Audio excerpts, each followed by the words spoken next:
Recognizes the gentleman from Virginia, Mr. Cline. Thank you, Mr. Chairman. I want to echo the comments from Mr. Holden. Your allegiance is to your constituents. Each one of us is here because of our constituents. Our allegiance is to our constituents as well. My constituents live in the Shenandoah Valley of Virginia. Feels about as far away from New York City sometimes as you can get.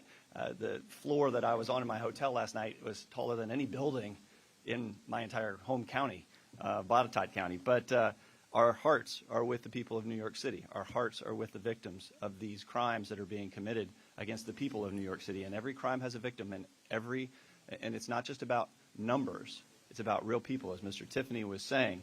And we are hearing some of those stories, and I want to thank you all for being brave to come here and share your stories with us. We're grateful to you. But my constituents are scared because they're watching what's happening in New York City, and they know that the Shenandoah Valley, if they adopt the wrong policies, if they elect the wrong prosecutors, their lives could turn for the worse, and their cities and counties could be full of crime as well. And the policies that have been adopted in New York City are policies that were just adopted in Virginia when Democrats took over the House and Senate and the governor's mansion between 2019 and 2021. They abolished parole, or they reversed policies that were put in place in 1995 that abolished parole, instituted mandatory minimum sentences, and presumptions against bail. Those are all gone now.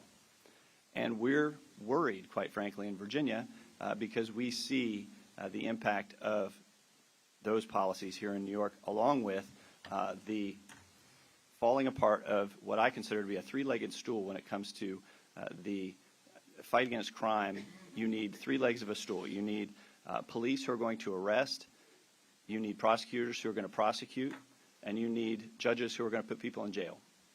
And here in New York, you don't have those three legs. I'll let you decide how many legs you have and how strong those are.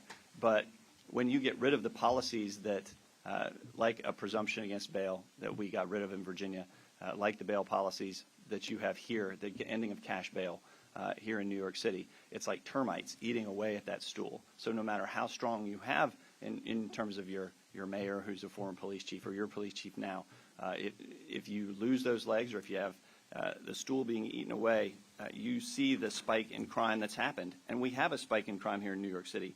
1,500 rapes, up 7%, robberies up 26%, felony assaults up 13%, burglaries up 23%, grand larcenies up 26%, auto thefts up 32%, all accounting for a 23% increase in major crimes in just the last year. So we do have you have a problem in New York, one that we're afraid could spread to other places like my area of Virginia. You know, we talked about the use of taxpayer dollars, and Ms. Brame, you talked about the lack of services that you received.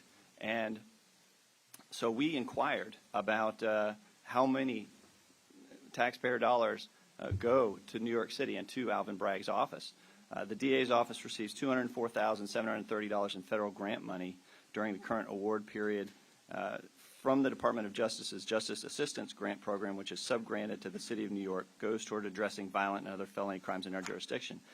More interestingly, and more to your point, the DA's office received $583,111 in federal grant money yearly this past year from the Victims of Crime Victim and Witness Assistance Grant Program, which is sub-granted through the New York State Office of Victim Services.